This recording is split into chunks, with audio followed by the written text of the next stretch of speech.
My anxiety. Growing up, I don't know that we talked about mental health. I mean, the whole start of the show Sopranos was Tony Soprano thinking he was having a heart attack when in fact he was just having a panic attack, and no macho Italian man would ever admit to that. And don't be so hard on yourself. I think that's the biggest source of my anxiety. Stop shooting all over yourself, right? I should do this, I should do that, I should feel this way.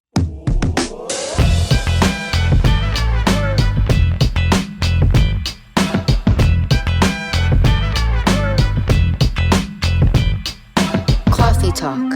Good morning, everybody. Happy Monday. This is Coffee Talk with Tara Cannistraci. Hope you guys had a great weekend. I wanted to talk to you guys about something. I realized that every morning I'm doing these podcasts. I'm starting it with my cup of caffeine, my cup of coffee, which is a stimulant. And I have been recently trying to not cut down so much on coffee, but being conscious of when I drink it and how often I drink one cup from the next, because the other day I had a little too much and I was saying I'm having anxiety all day. Obviously, guys, we know that caffeine causes the body to produce adrenaline, which is why we drink it in the mornings to start our day. But it can also make you feel nervous or anxious. And I definitely OD'd the other day. And it's maybe even more dramatic for me because I do suffer, as almost probably 85% of the country or world does, with anxiety at times. And I felt like it was maybe a good topic to talk about this morning because I think it's just so common. Even if people don't say that they have anxiety, or I think everybody has experienced a panic attack. I mean, the whole start of the show Sopranos was Tony Soprano thinking he was having a heart attack when in fact he was just having a panic attack, and no macho Italian man would ever admit to that. But he finds himself in therapy, which is something I will talk about on this podcast today. So I just thought, like, you know what? It's so common and really is nothing to be ashamed of.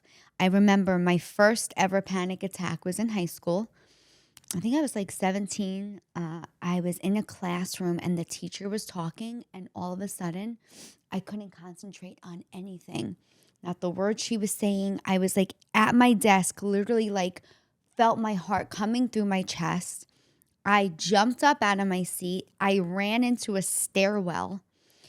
I was sitting at the stairs at the bottom of a staircase in the middle of high school. And the teacher came over to me. I was like visibly, shaken up. And I was like, I don't know what's wrong. I can't concentrate. My heart's racing. And she said, oh, you're just having a panic attack. And I was like, what? And I had went home. Listen, it's so funny because growing up, Italian in the Bronx, I don't know that we talked about mental health, if that was like a common subject. I did have a mom who was very open to it and had even went to therapy herself. So I kind of had more of an open mind to it. But I got to be honest, there's a lot of people that back then that would have been like, toughen up, or, whatever, stop getting, it's stupid, it's silly, it's whatever.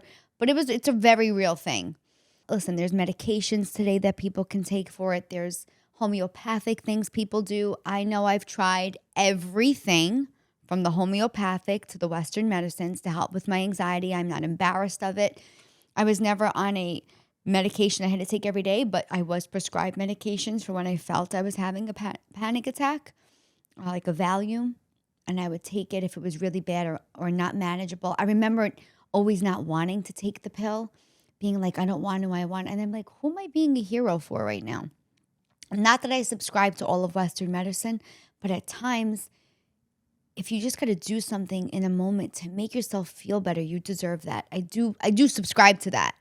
But I do lavender oil and taking baths and all the natural organic things, lemon balm tea, and I've tried everything. I guess for the most part, I don't even know where the anxiety always stems from.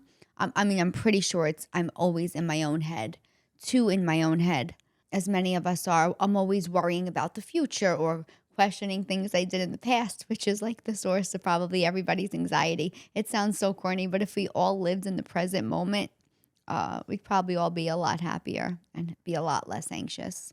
But I do want to say that if you are someone who does, like me, suffer from anxiety, uh, nothing to be ashamed of.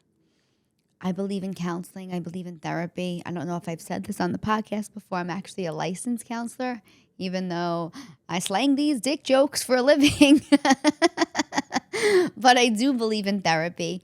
I'm not closed-minded to it. In fact, I was just talking to another comic, a very, very famous comedian, and him and I were talking about how he started therapy, and he's just never felt better.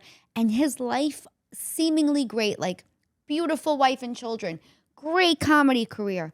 But guys, it's okay to have a conversation with an unbiased individual and get your thoughts and feelings out. Sometimes I talk about good things that are happening, but just talking them out and kind of reminding myself of what I'm going through makes me feel better about it.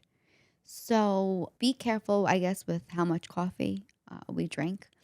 But or whatever your stimulant is, like I know, like the holidays can cause real anxiety for people, or being around certain family members can cause anxiety. I guess knowing what really triggers you, knowing what works best for you. And listen, it's trial and error. At 18, what worked for me is not what works for me now at 44. There it is. I said it on a camera. This shall be saved forever, and you will all know how old I am. But there are thoughts that sometimes enter my mind that I wish I could just remove, but I can't. And sometimes I fixate on those thoughts. It could be anything. It could be how comedy's going. It could be questioning if I should have children, if my time's up, right? I just told you my age. I will question and overthink and panic and go, oh my God, what am I doing? I will get into these fits. And then naturally, those things stay in your mind and you become anxious over time, over all of these thoughts we put in our head. We are our own worst enemies. For me, counseling is a real outlet. I still go to therapy. I don't go consistently, I will admit that. I reach out when I have to make a decision to my therapist, but keeping in mind, I did therapy for a very long time, especially in my 30s. In my 30s, I was really trying to figure out who I was. I was really probably trying to come to grips with certain parts of my past that I have not been so open about, but we'll talk about on other episodes of this podcast. One being that I come from a family of addicts. So that was a big source of my anxiety. Still to this day is when I have to be around certain family members. So I went to therapy, and therapy, let me tell you something. If you're looking for a counselor, that's almost like a marriage. You got to find the right the right partner for you in a marriage. You got to find the right counselor for you in therapy. I found a therapist that I love. Shout out. I can shout her out here, but not that she wants me to. I'll ask her first. But she is somebody who now knows me, knows my history, knows my patterns, knows my habits, knows about my family, knows about my past relationships. And let me tell you something, in my 30s, they were all ugly relationships. Probably another great source of my anxiety.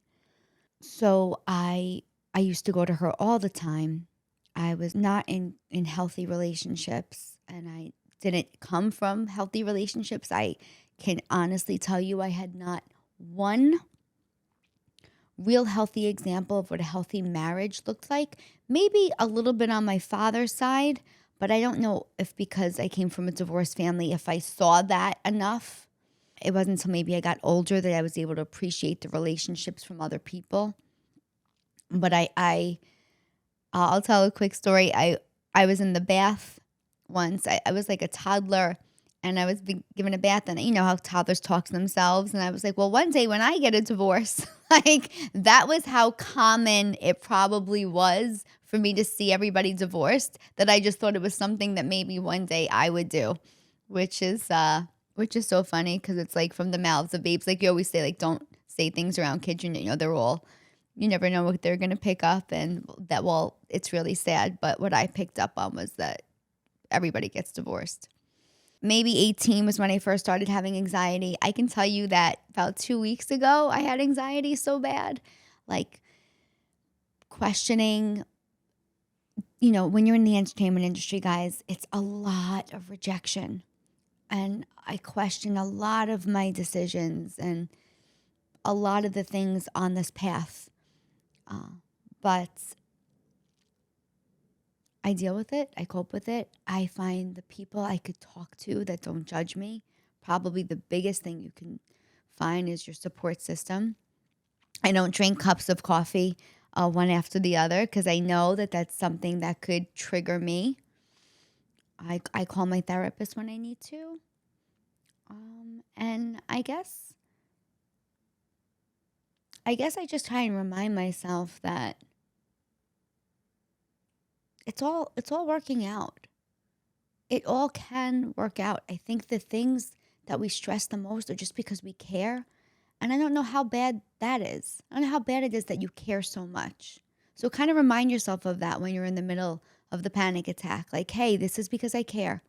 This is because I want things to go well. This is because I have good wishes.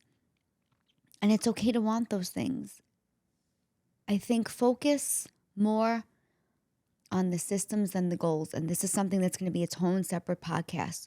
Don't focus so much on what the end goal is. Like I can't say in comedy, I want this to happen. I want this to be. There's no final outcome. It's a journey. And trying to enjoy the process, trying not to overthink, which is the biggest source of my anxiety. And trying to remember I'm just human, going through this life the way everybody else is. So, on that note, on this Monday morning, enjoy your coffee or your decaf coffee if you need it. And remind yourself that stay present. You should be staying present. And don't be so hard on yourself. I think that's the biggest source of my anxiety. Stop judging. Stop shoulding all over yourself, right? I should do this. I should do that. I should feel this way. Just be who you are and be happy. All right, everybody. That's Coffee Talk with Tara Cannistraci. Have a great day. Coffee Talk.